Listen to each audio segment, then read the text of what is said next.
Hello and welcome. My name is Matthew Carpenter and I'm making this video to show you a Max patch I've been working on. This is a music visualizer inspired by the old Winamp or Windows Media visualizer from the 2000s and the Apple iTunes visualizer. So let's see it. I'll have a full render of this track and accompanying visual up on my channel, but this video is going to be more of a walkthrough behind the process. As you can see, we've got some different parameters, feedback units, modulators, and those can all be recalled with presets. Some of them more intense than others.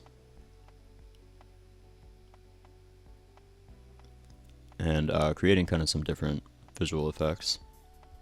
Each of these can be adjusted individually.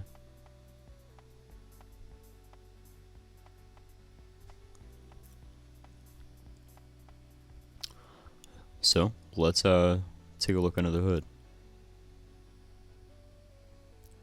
Starting at the top, we have jit.world, which is simply the parent jitter context for everything happening visually. And it's powering this dummy matrix into jit.gen. Take a look inside jit.gen, you can see input 1 is disconnected, but it needs to remain present. We're taking the audio signal from this SF play object at the moment, which is playing a track of mine, but we can swap that for ADC to use any audio input source, and we're putting that directly through this little filter subpatcher, which is simply rolling off some of the low end so that the bass isn't overwhelming the visualizer, which it still is a little bit. But the real magic is happening inside of FFT, where we're performing an FFT analysis of the incoming audio signal, and using jit.poke, we're representing that FFT analysis as flashes of light on a jitter matrix, or like a simulated screen, and that looks like this. As you can see, we have this bar flashing up in the frequency and at the brightness according to the FFT analysis. So we bring that into jit.gen, where we use it to remap the coordinates of this normalized set of values, which is kind of essentially just a gradient 0 to 1, and again we're remapping different coordinates of that depending on the incoming FFT analysis matrix. That output goes to jit.gl.path, which uses it to apply to the otherwise straight line that is visible in the window. So now these flashes of light are represented as swells or peaks on the line that you see here, which is 3D.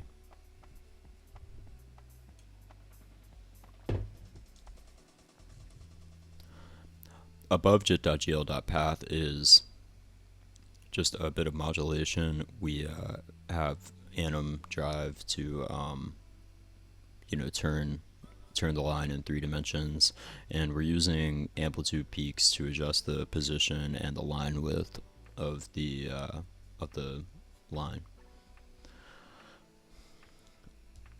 As for the effects, we can start off with the zoom-delay 2, which contains a jit.gl.pix, and what we're doing in here is scaling the entire visual image up or down according to these parameters and feeding it back into itself.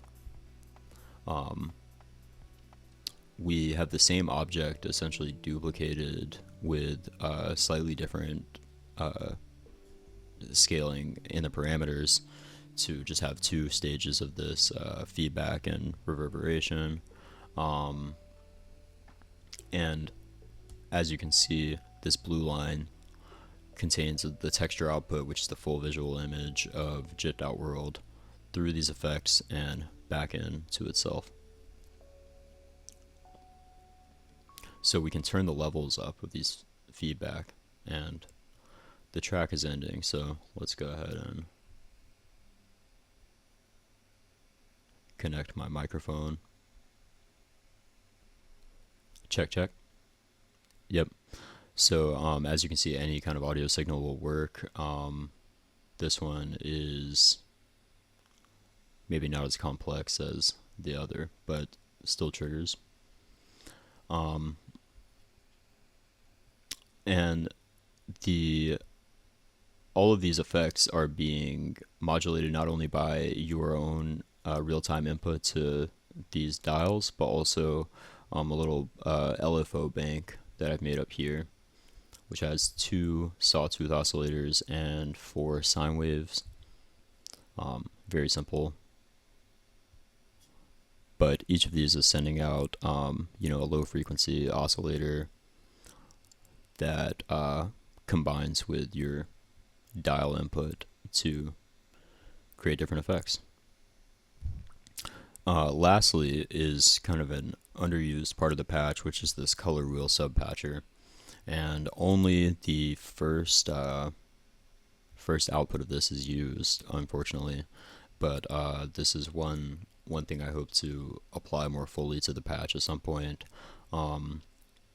It's a simple little subpatcher that sends out and generates 3 complementary colors. So, like I said, only the first one is used, but if I am able to apply, a color to the background or to the ambient lighting, I'll have an abstraction in place to generate those colors. So that is pretty much the whole patch. Of course, we have the presets and storage and all that.